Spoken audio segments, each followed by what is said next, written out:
Hello, everybody. Um, I am doing this for the first time in a long time um, by myself. Margaret is going to come on a little bit later. We're also waiting for Reverend, soon to be Dr. Therapist Samuel Renard Heath to log on. But if you all can hear us and see us, please put something in the chat just so that we know we have some people listening and seeing us.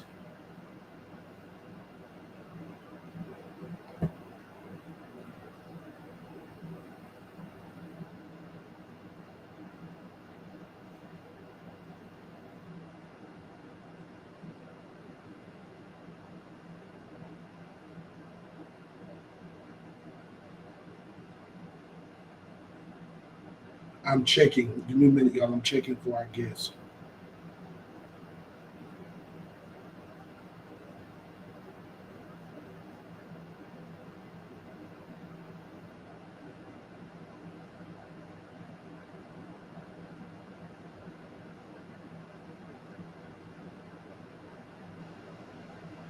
I'm a little nervous, y'all, because like I said, I haven't done this by myself in a long time.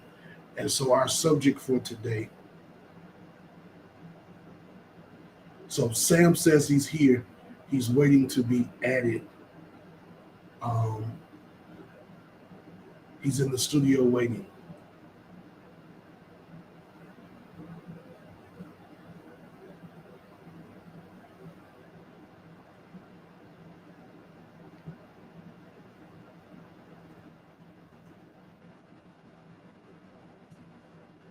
He's in the studio waiting.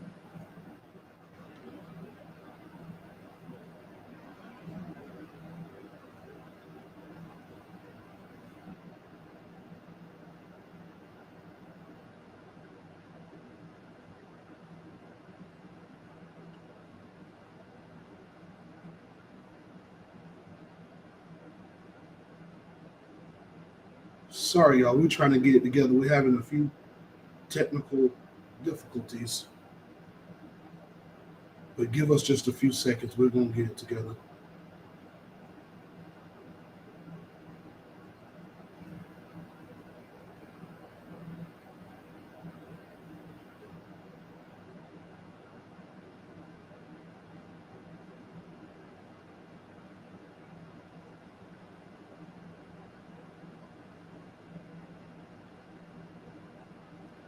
And so mind, body, and soul, who's in control? That's what we're talking about today. I'm trying to, I'm sorry, I know we don't like dead air, and I don't like it either, but I'm trying to wait till we see, till we can get Sam in.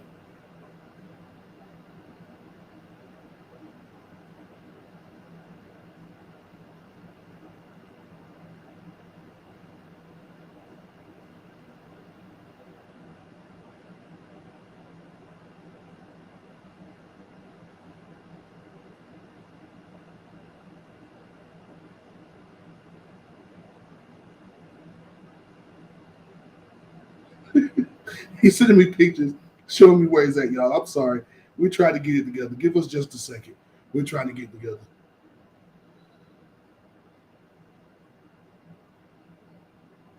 I think he clicked on the older link.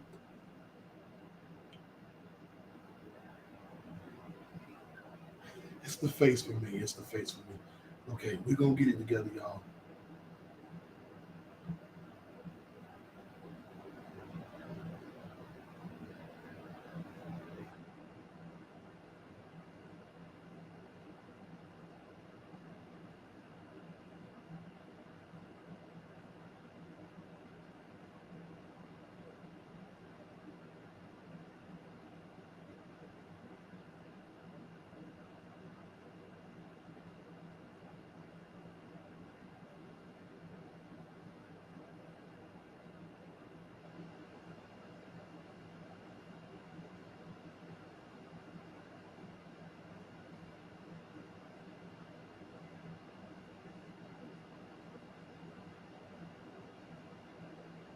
So Margaret is got a lot going on, y'all.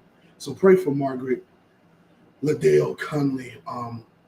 She is doing a lot, a whole lot. and I mean that seriously, in the good way. She's doing a whole lot. So y'all keep her lifted as she's trying to work on a doctorate, run a business, um, launch ministry, live, have a life, and do all those other things. So y'all, please, please, please, um, keep Margaret lifted.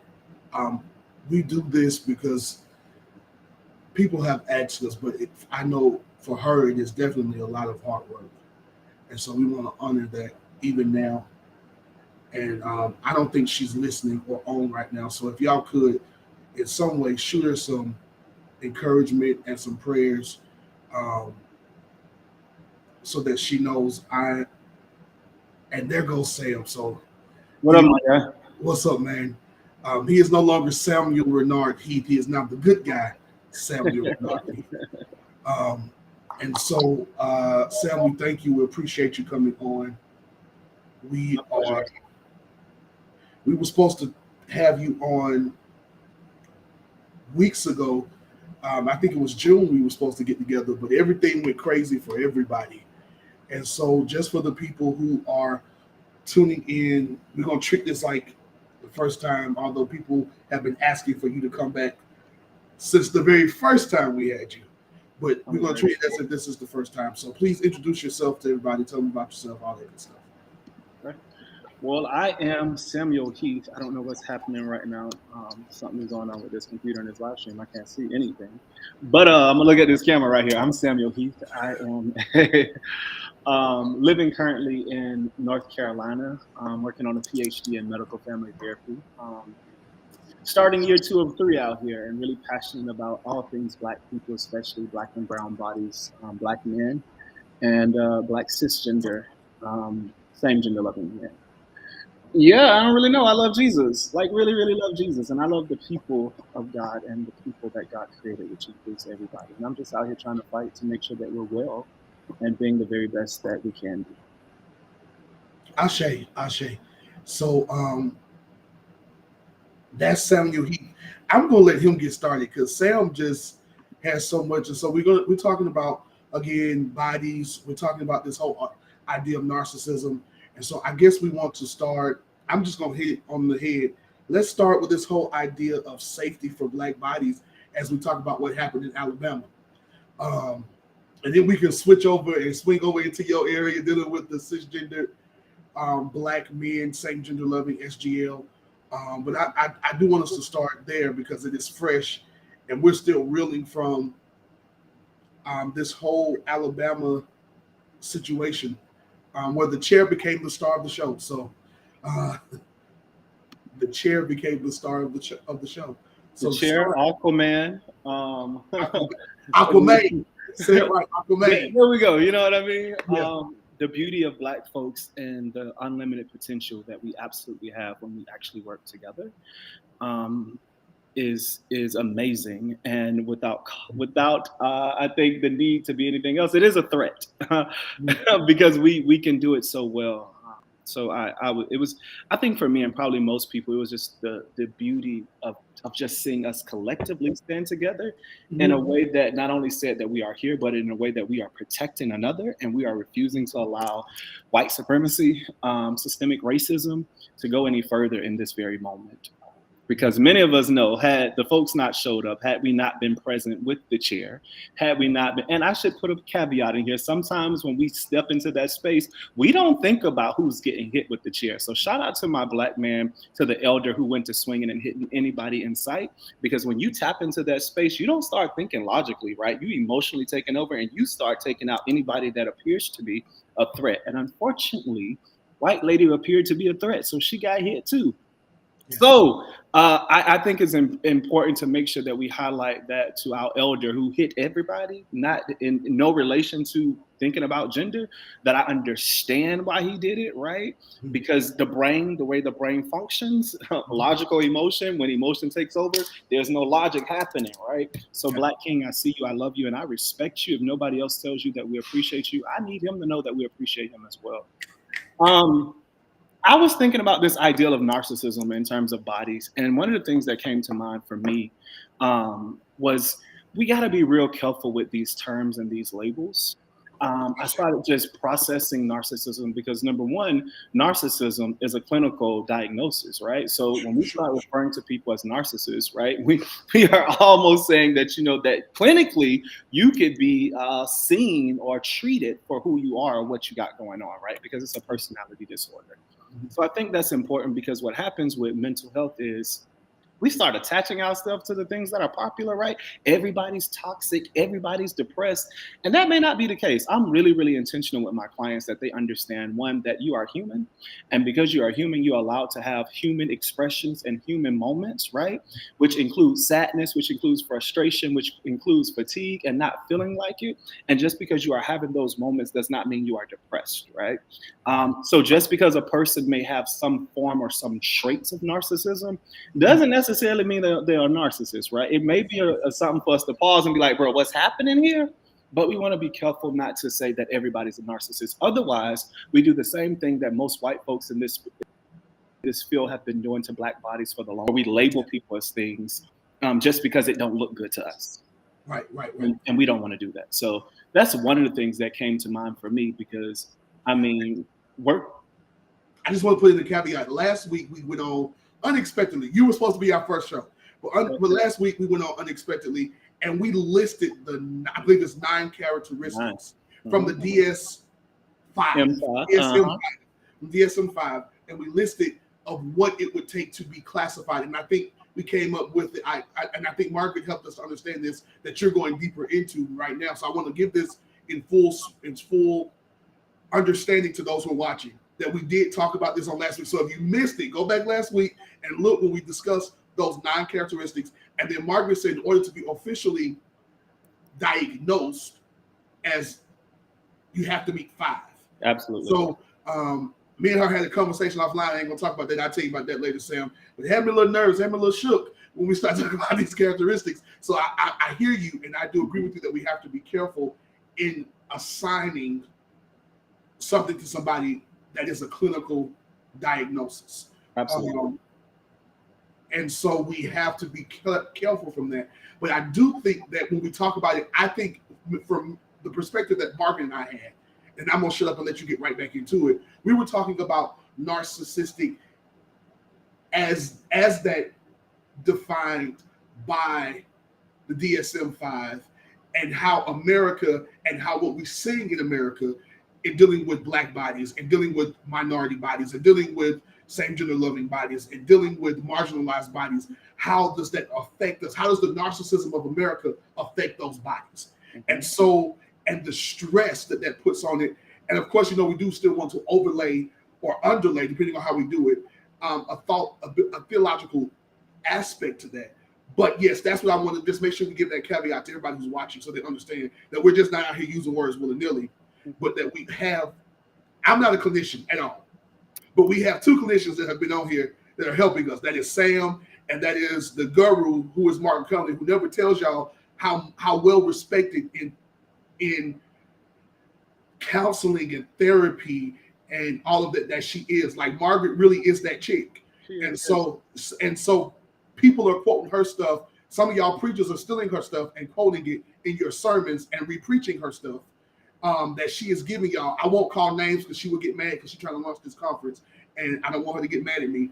But some of y'all are stealing her stuff because she is that chick. So I'm stopping talking. I'm gonna let Sam go back, but I did want to put that caveat in there. So go ahead, Sam, finish because you were doing well. I'm just here for the conversation, but I just want to come back and say I come and I make time because I think both of you all are genius and brilliant, and I say that to you all, and I want to say that publicly again that I respect the genius that both of you all bring to the spaces that you take up, and it encourages me to want to do my work a little bit more. So thank you both, because no shade to you too, Zay. You on top of it, so I keep on top of it, right?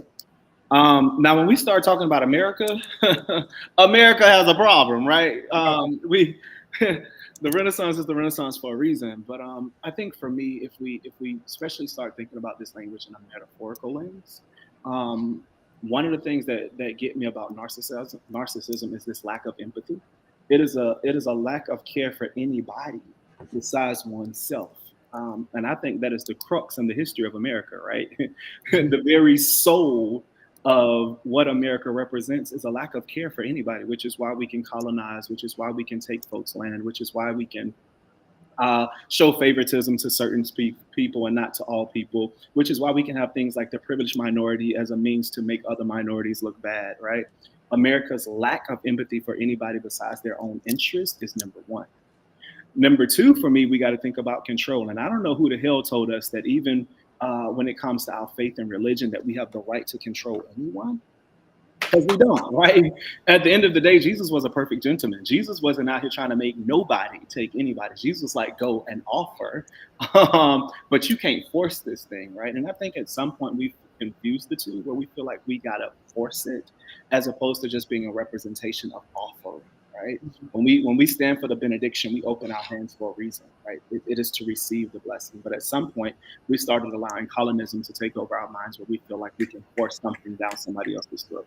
And we can't do it.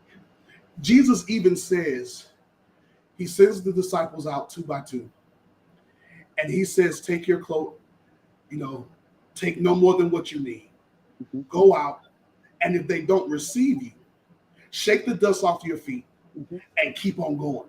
Never does he say beat them over the head and make a Christian nation and force people to be that. And it is very hard to have a Christian nation that is built upon the backs of others when they're not properly taken care of and properly compensated. In fact, Jesus was so against the improper compensation of people that he goes into the temple and kicks it over and starts calling them names and takes a whip and drives them out, because the very practice of improperly compensating people and taking advantage of them and building upon them who are weaker and lesser and marginalized, or so you think, is sinful in its very nature.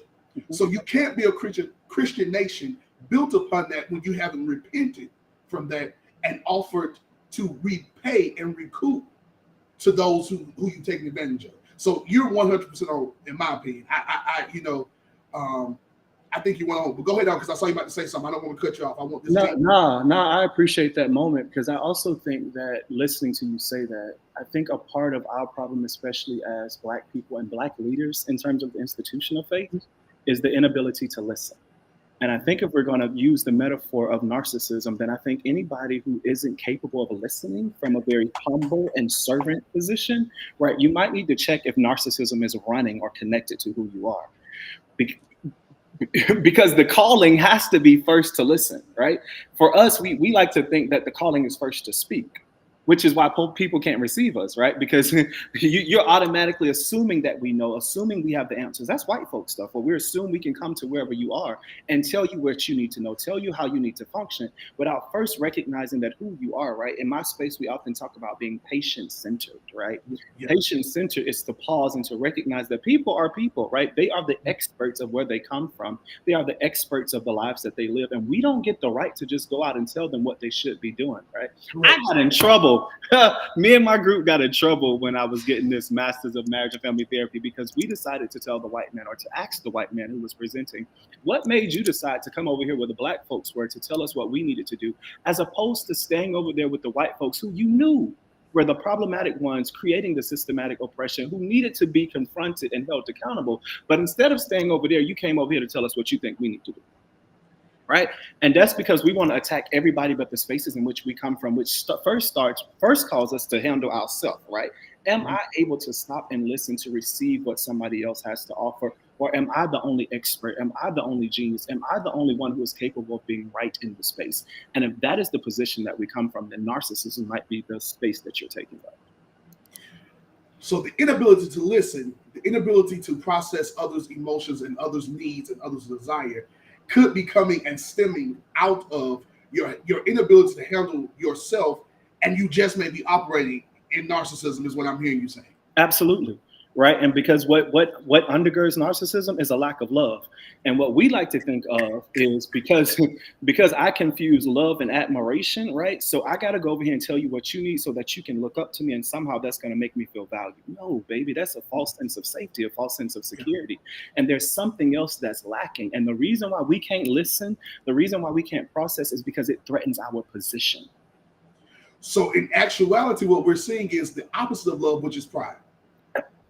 Bingo. And so what we understand is pride going, because I'm trying to keep the theological aspect in there. I'm gonna let y'all boys handle, you and Margaret handle that clinical stuff. I'm gonna keep trying to swing it back to so we can stay in that balance. So pride goes before a fall. So what we're seeing then is a prideful country that is setting itself up for something. You know, I mentioned it last week when I talked about Malcolm X. He said that when we were seeing some of the stuff in the 60s and the 50s, it was just the chickens coming home to roost. Mhm. And so the great sage himself, Dr. Jeremiah Wright, preached and talked about God damn America. And he wasn't saying God, he wasn't speaking a curse on America. He was speaking from the point and the aspect of this thing that you're talking about, that we go out and we begin to badger and beat up people because we want people to admire us, but we call it love, and we're walking in pride instead of walking in the very thing that we say, which is the Christian values. And that is prideful. And not only is it prideful, right? But here's another thing, right? We know it's prideful because you can't receive it, because you can't listen, right? You can't be accountable for what's being said. So all you hear is what you're feeling. And oftentimes that's surface level. But if we would pause to be able to receive, we could have intellectual conversation that where we can understand what the message what Dr. Wright was trying to express, but we can't because we're too full of ourselves. Yeah, yeah. And so pride doesn't allow you to receive correction.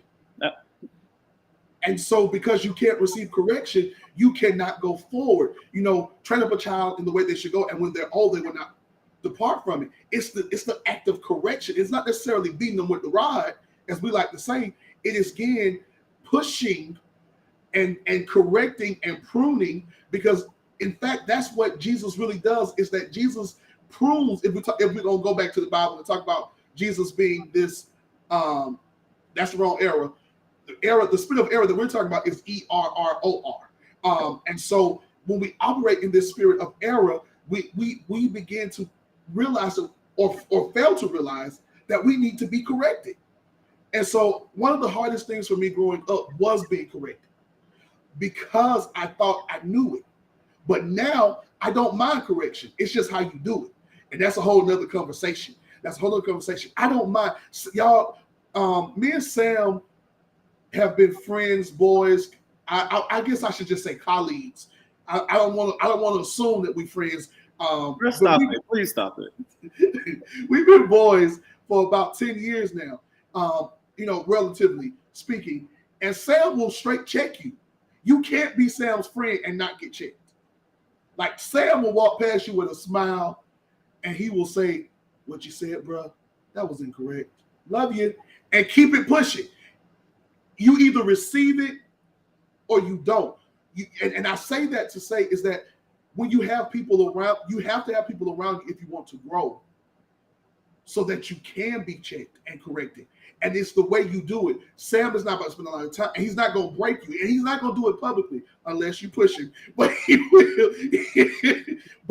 And I use him as an example because he's on. I won't use Margaret because she's not on right now. When she gets on, we'll talk more about Margaret. But you have to be able to be corrected, and you have to be able to receive it. And it may be painful, but it is not hurtful.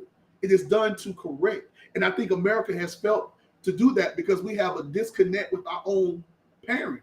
We fought our own parent to become free, and we've never really mended that relationship. Great Britain, I've been talking about it with my kids. We go to war with Great Britain because they're mistreating us, and we don't have that connection, that true history, so that we can correct. There's nobody who can correct America, is what I'm trying to say. Hope I'm making sense. It makes perfect sense to me. And so because we have nobody who can correct us, we go off into that spirit of error.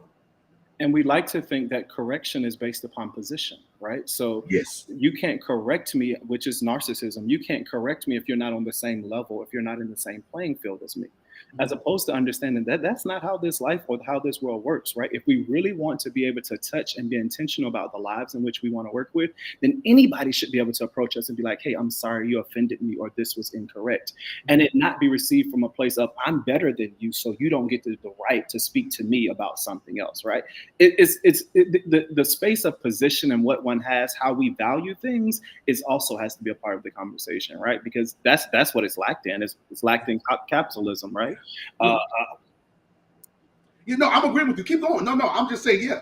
Keep yeah, going. You so good. so I'm just saying that we gotta be willing and able to accept correction. And because I correct you don't mean I hate you. Because I Correct. correct you don't mean I'm trying to be disrespectful, or that I don't value the position, right, that you hold for me. I should be able to have a conversation with you, right? Friend, you should be able to come to me and correct me and I not take it personal, right? I might say ouch because perhaps it does sting, but it's not personal. It's not a personal attack on who we are or what we're trying to do. Yeah, yeah. And so I grew up in the era where we were taught that you did not correct your pastor if you were not his pastor or her pastor. That you did not speak out, because if you're doing that, and we were taught to the point to where it was said that the Lord will chasten you for trying to chasten, because you are not on the pastor's level. How dare you? And and even our parenting in the Black community, we took this colonial style thought and idea into parenting in the Black community, that a child cannot correct their parent, and a And child. And what it says on the flip side is, now I'm sitting in classroom and in spaces with clients who are dysregulated and lack the ability to express themselves Yeah, because someone hurt them, but they were always taught that they're not allowed to speak, that their voice does not matter, that right. their bodies do not matter, right? As opposed to saying, no, it's not that you can't correct me, but it's what you said earlier. It's how we have the conversation, Yeah, it's how we engage. But you don't get to just automatically say that I'm not worthy of saying that something hurt me. right. And not even that it just hurt me, but that what you're doing is hurtful and detrimental to our people, to our state, to our government, to our community, to our country. And so that's the problem that I see as we're trying to talk about this what's going on in America, and what started with what happened in Alabama, is that this country's got to the point to where you can't check anybody if you're not Trump. If you're not saying I support Trump, I can't check you. Now, I have my own beliefs on why that woman got hit with the chair. And it's not from a political point of view. I do believe that everything you say is true. But I think what triggered him, in my opinion, is that she said something while she was on the ground. And that thing triggered him because he was an older man. He probably lived through the endings of the civil rights movement, or he went through some stuff. And, But Zay, she don't even have to say nothing. The very fact that she is present, and it's true. she is present in the fullness of all whiteness, is enough for one to say, you know what, you remind me, right? I am in this moment, I'm reflective, right, of what I've been through, of what I've known, and that's enough for me to recognize that you too deserve a hit. And that also could have been a thing. And again, that's coming from that clinical perspective. I'm just coming from a very practical sense, that I'm sitting there going, he turned and found her. And I saw her mouthing something. So I'm sitting there going, she had to say, but you're right, her very presence could have been antagonistic. Mm-hmm. Because some Margaret highlighted trauma. That's how trauma works in the body, right? that is. It's And I how was about to say that could be a trigger, that sometimes some people, and in the church we like to say that's a spirit. That spirit is vexing me. But really what that is that somebody reminds you of a trauma, and you act out or you respond to that trauma. And the only way you can justify it is by calling it a spirit, but really what you're saying is, I need help processing this, and I have not had the proper people to help me. And then sometimes, because you're operating in error and you're operating in um, narcissism, and you're uncorrectable, you just lash out in that trauma. And Lee Smith said it sometimes happens in churches, a lot of times in churches, because the pastor has been built up to be this person who's untouchable, because he either built the church up to a high space or he founded the church. And so then it becomes hard. I would just add to that sometimes trauma response is not necessarily that I'm in error, right? But it's all I know. Yes. And when I operate from a space of all is all I know, that's what I go to because that's all I know. It's where I'm Yeah. comfortable with, right? So there's a need to extend the knowledge, to extend the knowing.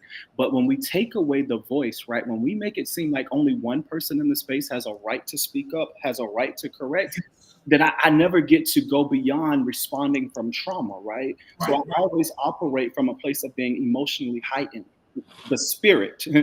because I never received anything else. And that's what narcissism does. Yeah. Narcissism takes away our support systems to make us think that only one support, that person, that narcissist has the right to speak and be in the place. So we should only heed what they have to say. And that ain't the case.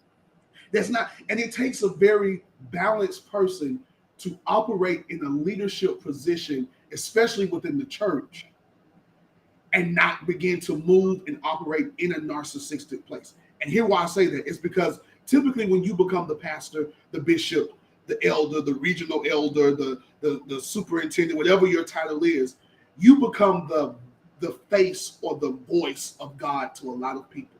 And to go into a room and say, I heard God say, and people just follow it, that that takes a lot of chutzpah to say that you heard and you speak for God.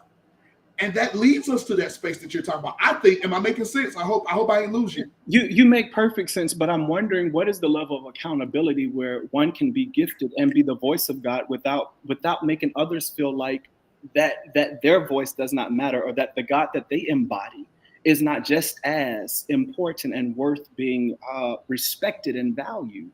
And I think that's where we get in trouble, where we only recognize, right, the calling, the gifting can only come from one, as opposed to, nah, God called all of us to this space, right?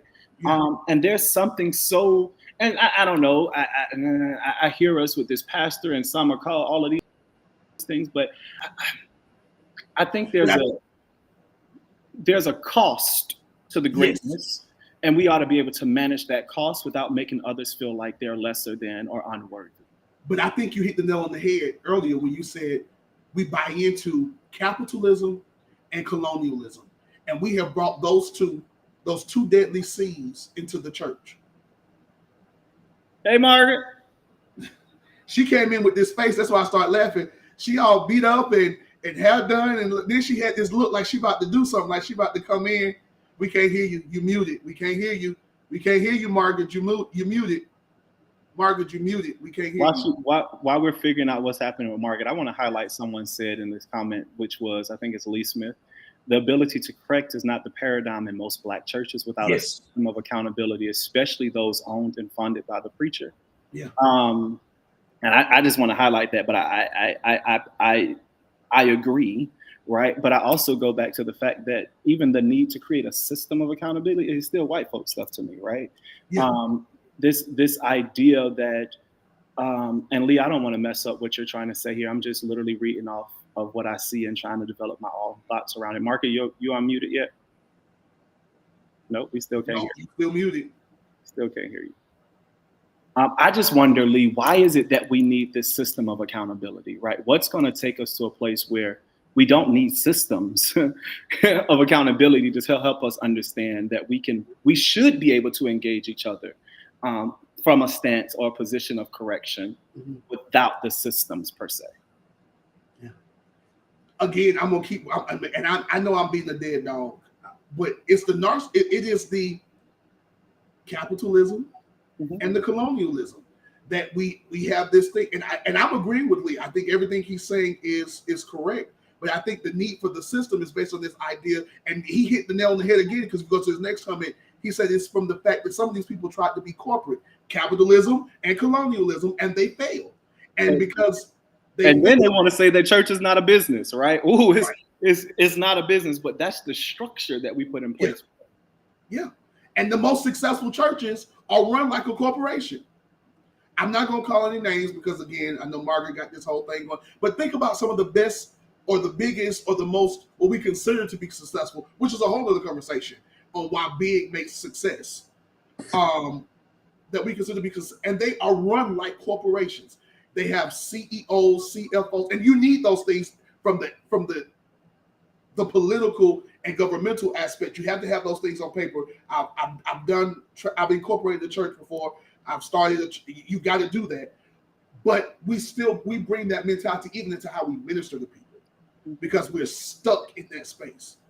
Um, Instead of being the communal space that the first church really was, where we all came together, we all was on one accord, and we brought what we needed together. I think Margaret is okay because I think I hear her back now. Yeah, Yep. Can y'all hear me now? we can. So I'm having difficulties today. One, I had to finish making my hair look amazing, but then my internet is out at my house, which is why I decided to be today. So it's been out for a while because of the storms they're fixing stuff. So I apologize for my tardiness, but I was running behind the scenes on my phone, so that's why I'm sitting in my car so that I could participate. So I want to add to what Zay just said. And really, I think I'm gonna sit back because Sam and Zay y'all running this moment. I just need to listen. I'm taking it in and gleaning. Had people listening to us tonight. They were like, "Oh, okay." People hitting points, but I'll add this. I think some of y'all can stop me if I'm wrong. Some of what we think we're doing because we've learned it in a white supremacist way is we think that we really are having communal church in our sections, and so we've taken this form of this identity of being blessed in captivity because we know the plans that God has for us, just to mean our form of captivity in our churches. So if we got 2,000 people, we now get a new name called mega church. If we have this amount in our bank account, then you have a corporation that only funds churches that will match your money. Like people are now hunting and trying to be that they want to be seen, they want to be heard, they want to grow, and they consider partnership to look like joining into our entity, and you can be a partner here because we're not just a church, we're a family. That model runs through churches in Atlanta and probably a lot of other places, which lets me know we have the Montagues and the Capulets. Am I saying that right? The Capulets. Yeah. That's some Romeo and Juliet stuff. We have that. So we're gonna be in a feud with each other because I do it better over here than you do. And you have some people who are fighting here that are like, but why can't we just all be in community? Why can't we have an Acts chapter 2 moment beyond the Russian mighty wind? Like, why can't we do this as a community and realize we have all things in common? But then it goes back again to what Zay said. We now have moved into the capitalistic mindset of church. I now have to pay certain things to keep certain grants. I have to do certain things to keep certain monies. I can't join in with this space because then that's going to make me look bad over here. Even managing the business that I have, even getting sponsorships, things like that. You have to be mindful of what you say so you don't hurt other people's feelings. Like I go ahead and put myself out there tonight. You can't ask anybody in the community without them comparing you to something bigger or better. That happened to me in 2023. Like and the person was told me, you're trying to guilt me. I'm not trying to guilt you to do anything. I'm thinking a communal mindset. But then I had to realize this is capitalism. And black people, we are washed in white supremacy culture. When we try to say we're not, that's a lie. Which is why we end up hating our own bodies. Yes. Which is why we end up starving our own people, because we can't see anything besides the white supremacy that we don't Right. even recognize And we that we and are we starve operating them. within. Mm-hmm. And I hadn't talked all night. Yeah, that just hit something too. We starve them. We literally encourage people not to support, or we encourage people not to help. We find ways to take our clique. Like these are sermons I've heard over the last 15 years. Pastors saying, I got my clique, but you can be over here and worship over here, but you can't be in my clique. I now have to separate myself because I am higher than you. I don't know how to merge within congregation and be a part of congregation because the people on my board told me I can't sit and eat dinner with you, congregant. That was not Jesus. Jesus, oh God, was a perfect gentleman. If I'm gonna sit down and eat, I'm gonna sit down and eat at somebody's house. I'm gonna sit down and eat with the tax collectors. I'm going to go to a leper's home and eat while somebody bust the alabaster box over my feet and prepare me for my death. That was Jesus. But in a corporate thought of church, I cannot hang with those less than me. I cannot hang with the peasants because, again, we are sitting in the capitalistic thought that my church can have a savings account because it needs to so that we can help people in the benevolent fund versus encouraging people or creating businesses. There's a church in Atlanta that has a restaurant. People who flow through their church that don't have a job, they work at that restaurant. I'm not holding your money. I'm going to help you make money. I'm going to build community with you. I try to eat at that restaurant every time I come to Atlanta, right? Because what does that look like when I'm building community with you? When I'm moving, it moves me out of that shallow, And empty that's the best way space to put it. of a narcissistic personality space, or anything. I yell out like the cluster B personality, which is caused by trauma. It is caused by trying to survive. So I'm going to only consider me. And we have to think about that in Black community. When did we get to only thinking of ourselves to where we started moving in clusters? Almost, I'll say, as they'll correct me, almost looking cultish in how we maneuver in church space. First of all, I want to say that church you're talking about has that restaurant has the best banana pudding in Atlanta, Georgia. Somebody's grandmama is in that kitchen making that banana pudding. Please go by there and try some of that banana and the peach cobbler. But to the point that we also have to understand is that you hit it when you say capitalistic thought is because we want to only be with what we consider to be winners. So when I Woo! tried to start a church, nobody would invest in me until they saw other folk had started investing in me. And nobody would invest a large amount until somebody else decided to invest. And for me, at the time, a large amount was $50. So nobody would invest $50 until they saw somebody else invest. Nobody would buy a shirt until they saw somebody else buy a shirt. Because we only want to see that somebody else already invested. Be the one to say, we don't want to do it. And then if we do it, we want to be able to say that we were the one that did it. And so I think it's because of this competition mentality and mindset that Jesus said, I have people who are of my flock and we have others that are of other flocks. But that don't mean we're better. Jesus was actually saying we all still a part of the same family. But we have taken it as we got to compete with the other flocks. When that's not what Jesus was saying. Jesus was actually saying those are still your brothers and your sisters. And so we have created the Montagues and the Capulets. And we end up being just like Romeo and Juliet in a tomb dead because we done drank poison for each other because we cannot find, because we have taken pissy water and we have drank pissy water, dirty water, and we have ingested the very poison that the church is supposed to be rooting out. I hope I make sense. I'm sorry because I see Sam's face. I hope I didn't go too No, far. no, I'm literally taking notes over here. I believe in being a student first, a servant first. Um, and I was thinking one of the things that came to mind was you used the phrase compete, and I would even go as far as saying control.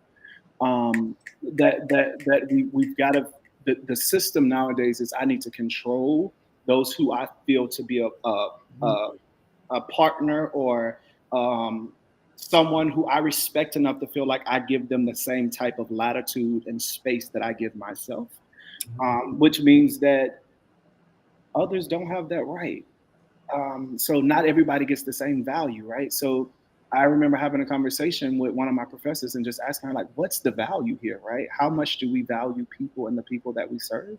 Because I think that tells us a lot about what our mission is.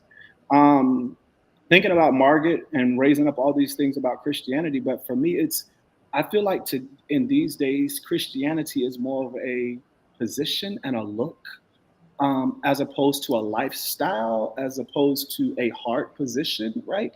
It's all about this look and this facade that we need to put on to get other folks to buy into. And when they start buying into the look, they quickly see how surface level, how plastic um, we really are when it relates to the things of God and the things of Jesus per se. Yeah, Um, can we stay right there before we move? Can we sit right there? Because it when I think about that, again, we have all been washed in white supremacy culture. It's not avoidable if you were born on this continent. You were born in the Americas.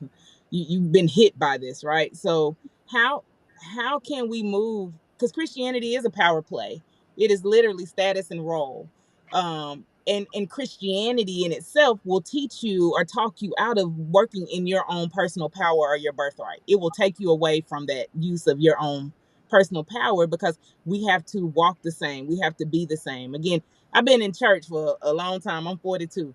And what I have heard consistently in the Black church, no matter what denomination where I was, is we have to line up and be the same. We can't have what you're offering, Sam, is this personality space. I know few places. One is on here tonight. Want to shout out Dr. Irie, like where we can talk back to the text, or we can ask questions, or we can sit in communion with one another.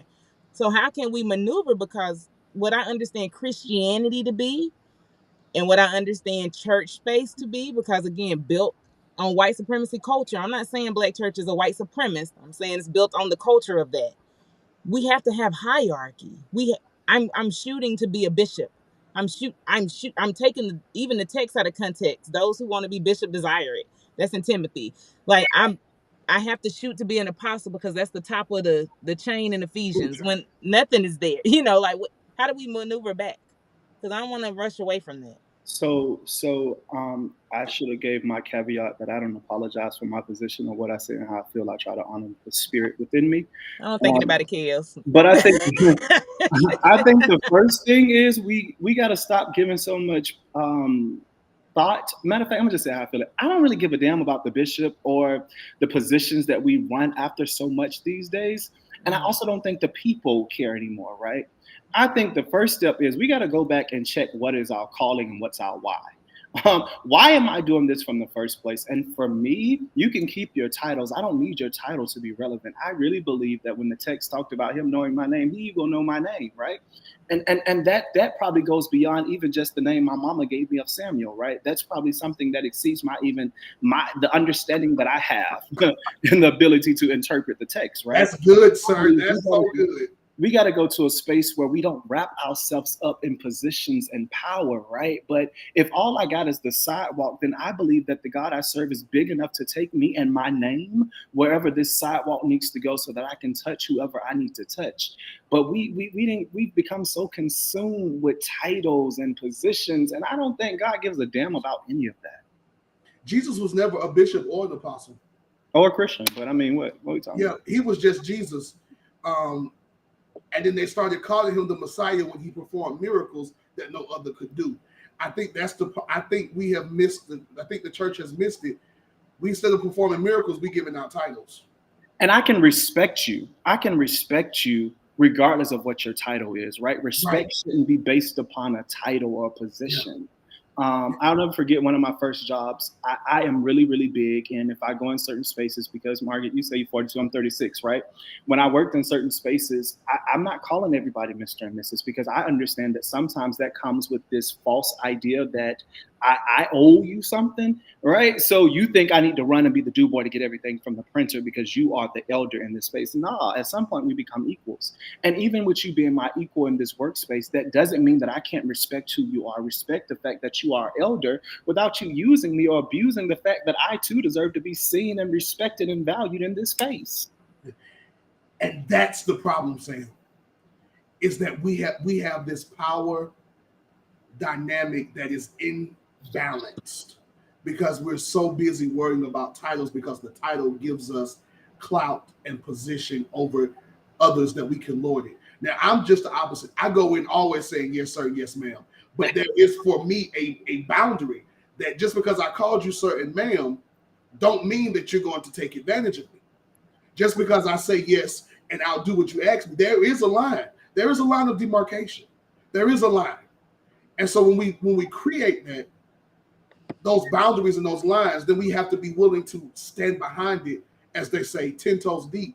And I think the church, sometimes because we get stuck on those titles, we lose our ability to stand on what we believe because the title has spoken. Go ahead. But Zay, I don't know if we even know what we believe these days. And I don't even argue with you on that. That could also be a thing. And maybe I see a question because I think maybe the answer y'all about to come up with can answer this question that's there, and I'll put it up. Because the question itself goes along with the comment because capitalism has built scarcity. So how do we get these preachers to embrace the theology of sufficiency? My grace is sufficient. I was just about to say that, Margaret. I was just about to say my grace is sufficient. We have to realize that we all need the grace. Well, not only, you know, I know we're going to be biblical and, you know, theologically sound, but I want to go even further than that. But who I am is sufficient. That's it. That's where I was going. That's where I was And I going. and I That's I where I want was to make going, Sam. That's where I was going. and Is I that want to you make have to sure, realize yeah, that like you are we, broken and that you yes, are just as broken as somebody else.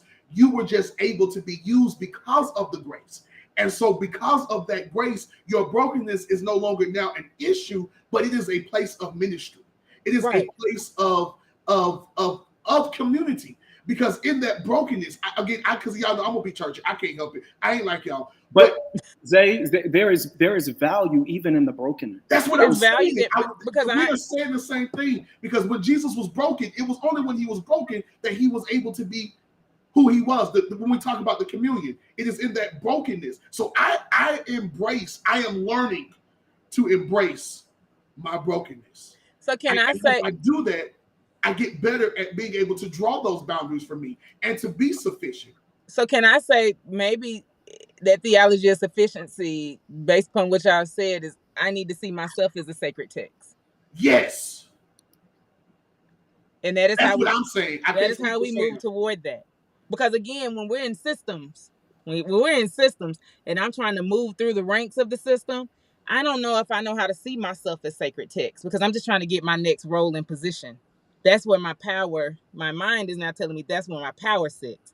That's hard, y'all. Hmm. You have Margaret, go slow. Repeat that for me one more time. Like if I am the sacred text, if my wellness, not even my brokenness, but my wellness has come, and that too is sufficient. What happens for our pastors, for our leaders, for those that are connected to connectional bodies, for those that are connected to systems, when they're striving to get titles like bishop, apostle, president of the convention? Because that's where the power is sitting. How do we move into that? Because who has control of my mind, body, and soul? Like back to the original question of tonight. Who has it? Because y'all just said powerful stuff. Right answer if it's a right answer. But how do we move our communities back to seeing that the communal text is not 66 books that they put together at the church convention in the 1600s, 1400s, 12? No, it the community itself is embodied full of sacred texts. I think that's a great question. And it really makes me pause to really be reflective and not just one to offer an answer. But I think one of the things that's really coming up for me is the position of being open enough to receive. And I don't think we've got enough people who enter the conversation, who come to the table, as I said earlier, just being able to hear. Everybody automatically comes with the answers and with the expertise, and nobody's teachable anymore. I grew up. I grew up thinking that God was a mystery, even when I was in seminary, whether it was at Candler, which I hated, or ITC, where I found myself and started being able to blossom. Right, there was still something mysterious about God, something that I could always learn, no matter what level I had reached in terms of this educational paradigm. But nobody is teachable anymore. We know everything about God, but but God. And I think it is okay to one acknowledge I don't know it all. Not even not even about the sovereign, which I love and admire and recognize to be all that I am, because sovereign is all that I am. I can be all that I am, but nobody's willing to just be vulnerable enough to say, there's some shit I don't know. If I can say this, Sam, that is why when I was at the ITC that you mentioned, I fell in love with process theology because I did not have to have all the answers. It was that I learned more, and I learned more that I did not know. So I knew that there was more to learn. You get what I'm saying? I hope Mhm. that makes sense. And Mhm. I see God in that same way now. That yes, God is God, but God is ever becoming. That is why God is God, because God is ever becoming, even as I am ever becoming. And so that is why I fell in love with process, because I don't always have the answer. Now I have good ideas and thoughts, but I was about to say to Margaret, I don't think we can answer that for everybody. I think it's a personal question that each person must answer for themselves and for their own body. I also would say that it's a form of control, right? Yeah, It is a control where I can't let you know that I don't know all those things, because if I tell you that I don't know it all, then somehow it opens up a window or space for you to question and wonder, that takes away from my credibility, that takes away from my position, which goes back to narcissism, right? As opposed to recognizing that maybe I can respect you and value you a little bit more if I can see that you too are human. yeah, yeah. And that you're my equal, as you brought up earlier. See, it's the inability to see others as our equals, or having the ability to be able to speak to us. Did that make sense? What I'm saying? That I think that's a problem. Is that we sometimes we can't see others as our equal. What happened? We lost Margaret. That we can't see others as our equal, and I think that is problematic. I I just want to highlight. I see Sherry Brown said all brokenness will not be repaired, but still unusable, and I like that thought. I Kind of loved it. a position, a pivot, Yeah, and I think when it comes to brokenness, not to harp on it, but for me, brokenness also often represents sinfulness. Whenever we start talking about it in conversation, and I don't necessarily think that brokenness automatically means that one has to be sinful or in a state of sin. Number two, even if I am broken and that means I represent sinfulness or whatever we want to use, right? I still view God as greater, which means that brokenness can still be used by yeah, God, which yeah, means that it doesn't necessarily have to come from this negative or this lack of space. yeah, yeah. But God can take, matter of fact, even at my best, I am still broken. Right, right. I no longer see brokenness, and so I'm with you. I no longer see brokenness as sinfulness. I see brokenness as just the state of being human. Um, you get what I'm saying? Like there's some things in me that are not quite together. That ain't got nothing to do with sinfulness. At this point, I'm so far removed from fighting with sin because I understand that a lot of the stuff, I'm not gonna cuss because my mama may be watching. A lot of the stuff that we call sin ain't even really sin. So I'm so far beyond that. So when I say brokenness for me, I just want to be clear. I'm saying the stuff that ain't quite right. It ain't got nothing to do with sinfulness. It's that I'm still learning how to manage my own mental health. I'm still learning how to manage my own weight. I'm still learning how to manage my own boundaries with myself and with others. Because, that's a real thing. And understanding my own human interaction with people and how I deal with people and how I accept it and making sure that I am not operating in it. That's what I mean by brokenness. And that's why I loved her statement. So I'm glad you brought it to the forefront because I loved when Sherry Brown Jackson said that all brokenness would not be repaired. Because it's just some stuff you just not going to get rid of. It's just some stuff that you just going to have to carry. I mean, I know, again, I'm being churchy, but Paul said, I prayed thrice for this thorn to be removed. But your grace, the grace is sufficient. And I think people get caught up on words. And if that word works for you, Dr. Session, if humanist works for you, then that's what works for you. But for me, that word works for me. Brokenness. Because for me, it takes me to a place to understand some things that I need to understand. Mhm. I can appreciate that. Thank you for that. Hmm. And Margaret, I'm can y'all hear yes. me? Okay, I had to leave because I had to fix my sound again. So, so this is the difficulties of not having internet and using my phone.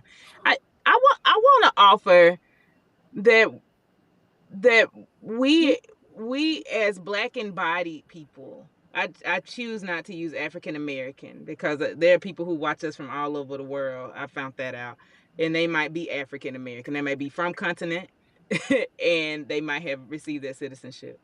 But black bodies, westernized black bodies. I want to agree with Zay and Dr. Session. We are learning our humanity, and that's sad for me. And I had this discussion with somebody the other day. I think it was we were on live. We are learning our humanity because we're also finding and unearthing history about who we are in our humanity.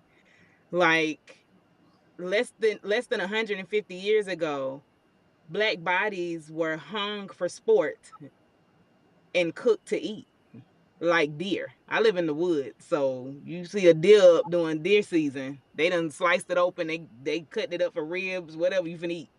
That was black bodies, though. We are grasping our humanity.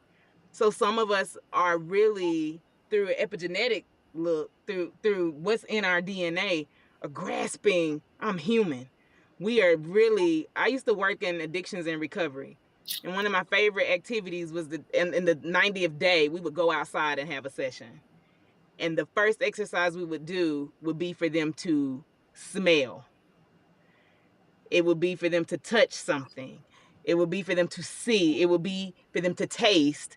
Because 90 days with the drug out of their system, their palate was different. The way they smell was different. The way they saw things were different. It was clarity. And so we have a drug called white supremacy culture that at one point in time told us, even in the 1900s, even in the 2000s, tells us that something about us isn't human. And I'm trying to grapple with what it is and what it ain't. Not recognize, all of my humanity is welcome and received. And that's why I brought up, when are we going to receive ourselves as a sacred text? And I do believe you, Zay, like that's going to take people individually working through in and out of their time. Like, how do I do that? But my concern is the church isn't offering it as a whole. There are pieces of the church that are offering, and I know them, and I sit in those spaces and I glean from them. But what does it look like, church universal, for us to be able to be received in black bodies in our full humanity? Because we struggle in our community with it too.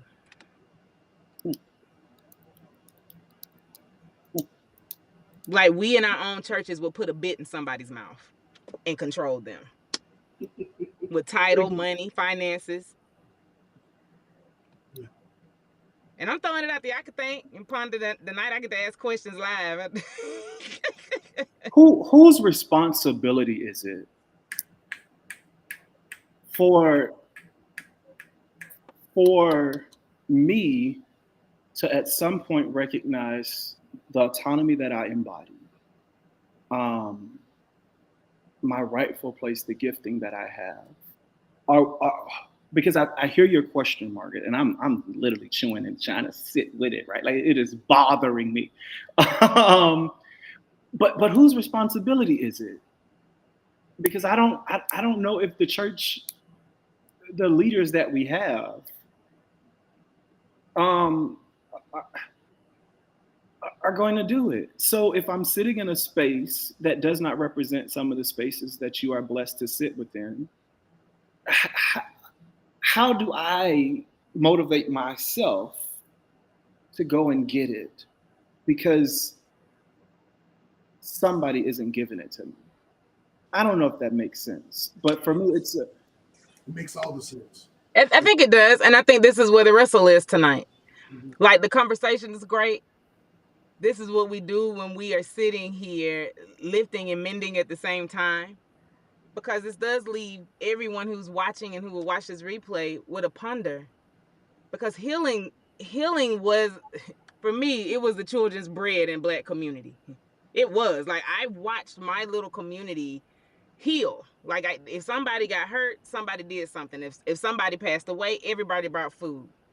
We've now been hit with capitalistic mindset, even in Cartersville, Georgia, to where we will fight one another because you got 101 members and you stole one of mine to get the 101. So now I got 99. We finna do some grand thing so we can win that person back and 4 other people. Like, why it ain't it ain't but 1,000 of us here. Like, I mean, we gotta just have one church. Not even being mean, but just saying, that. But it has hit us to where we are not recognizing we ourselves. We are human, and we are the sacred text. We are it. And just like you said, how do I remove myself from situations that don't offer me that? And I wonder, can we lead people with that question tonight? Because some people want to get out of places. Like, I know people, I want to get out of this, but they give me this much nourishment that makes me want to stay, because I'm scared about going to another place that's going to bring me so much harm. Because I don't know if there's ever going to be equality in a church situation, because church itself, the word church, I had a friend say this to me the other day, the word church requires some level of hierarchy in the state of mind. There has to be a pastor, and has to be a congregant. Those words have been defined to take even the communal blessing off of it. There's some who bring But it back. what does the communal blessing have to come off because there is a hierarchy? It does not. Absolutely not. When somebody knows how to work in their personal power, no. So I think you just answered the question without realizing it, or maybe you did. I can't speak for you. Is that they have to work in their personal power, and that's what Sam is saying. I think that you have to take ownership of your own body, and at some point say, "This is not healthy for me." But that comes with an assumption that one knows what is not healthy for them, which is why I lean towards sometimes hierarchy is necessary, right? Because sometimes not everybody knows, and maybe there is one who has a little bit more knowledge than everybody else, right? Which is I believe we should be accountable to that, right? In a way that doesn't deem one worthy and others not, or kill the communal aspect of it. Um, but thinking about even addiction, the language Margaret used in this healing, this crab in a bucket mentality of 199 or 101 and 99, right? When do we recognize that even that type of interaction is harmful? As a matter of fact, it's deadly. It's killing us as a people. And when will these two who are pastors and leaders, those who are gifted and they hear from God, be humble enough to say, you know what, this system is no longer working for our people, right? I've been eating and I got the cow, you know what I mean? Like the deer's in my backyard, but my people are starving because the system that we utilize and that's been in place forever is harmful to the community. And when will someone recognize that if God's got all the cattle and all the land, then if I can eat, you can eat too. And I think that has to be the space where we can come together, leaders, and be able to create a new system. And I think that's where a lot of the answers lie in, right? Our ability to really unlock God to be God. So then we have to move out of the narcissism that we started this conversation talking about, and And we we have to move into a space of communal relationship. But so then not only is love the antithesis to narcissism, but communal relationship is the antithesis to narcissism, which is the parent to it all, right? which is Because the parent. narcissists are come from a lack of love, a lack of their Yes, parent loving them correctly. yes, And if we go yes. to the space where we allow God to love us correctly, the My, community to love us correctly, then that's where the healing is, right? But it's going to require for us to get a position of humility yeah, and put our face back down, right? We got to go tarry some more, where yeah. we can actually engage from that space where God can be God.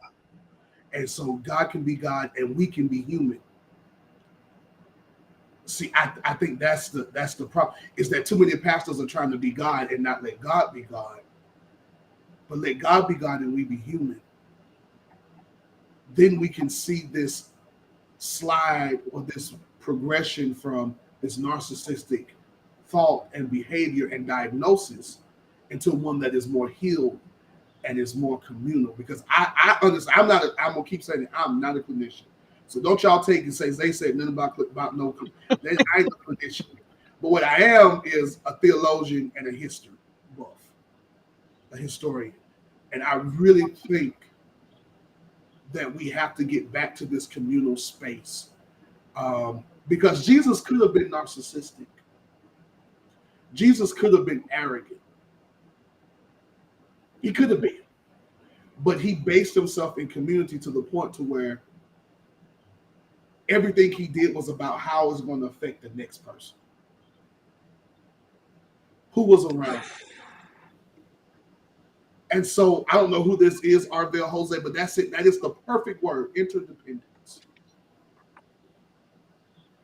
And It, that's when we can go back to the banks of the river and somebody listen, bring the chair and somebody jump off the ship, but we all meet listen. at the same time and defeat the enemy because we're working together as opposed to one person needed to be seen.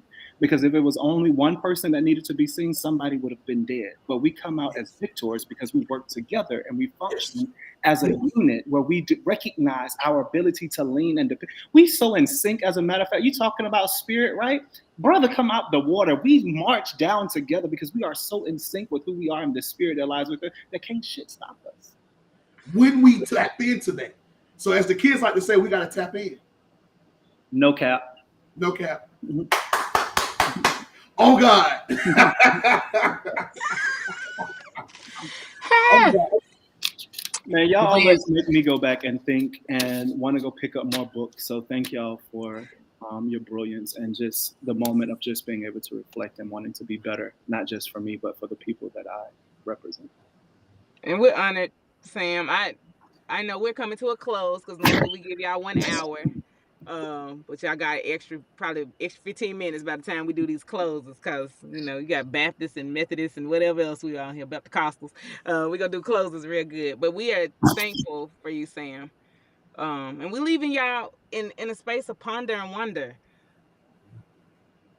Like that's hopefully we can sit with that and how and connect. Like people who are watching tonight, like, yo, this is also a networking space. Like if you really want help around community, put your info in the chat. Me and Zaya get it and try to connect you where you may need to be.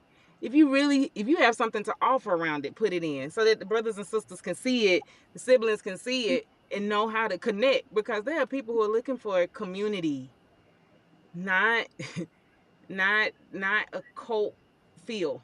Like they really want to be in a family, and in family it's personalities that are different, but it's the spirit of it. Baby, we know how to combine and come together. And if that's the case, August 5th will go down in history as one time when Black people found their way.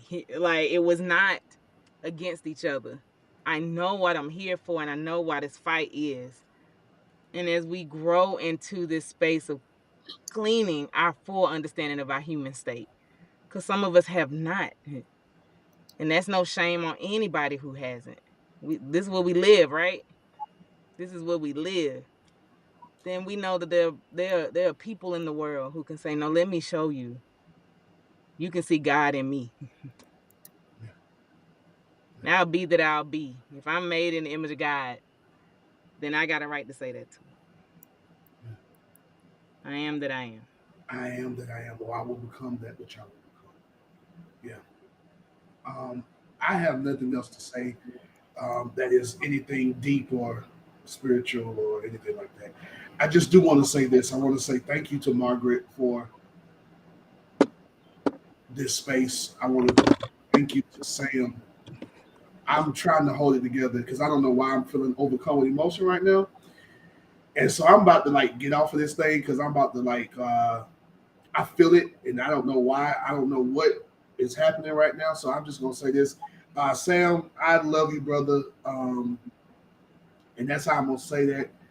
I do want us to come back because I think there's a part two to this, and it can't take another year and a half, man. I want us to bring you back as soon as we get some other stuff worked out. Um, with me and Margaret, I want to bring you back as soon as we can. So send us some dates as soon as you can that are free for you, because I really want us to get into this black bodies, this same gender loving, this idea of white supremacy and how it affects that. Um, and even I mean, because now we're all in educational arenas in different formats in different ways, and so how they try to control our bodies even in education, and what they say we can and cannot do in that space, and black folk and how we are now being. So I don't even want to start that because we'll end up going another hour if I open that up too much. So I'm just gonna leave that alone. But yeah, so I want to do that. I want to say thank you to Margaret. I'm gonna try to hold on, but I'm turning my camera off and I'm turning my sound off after this. Y'all have a great night. When we go off again live, let me know, y'all, so I can come back on and say whatever else I need to say. Y'all be blessed, and please share, please read, um, like, and all that good stuff. Y'all be blessed. Have a great night. So we love y'all. Sam, I love you too. Please, if you're watching, notice the resources that are popping into the chat. I'm going to shout out a church that I frequent and I partner with that supports me continually. The Gathering, a Womanist Church in Texas. One of the pastors is on tonight, Dr. Irie Session. Yo, that is a church that what we were talking about, that really exists. So everybody in that church is human.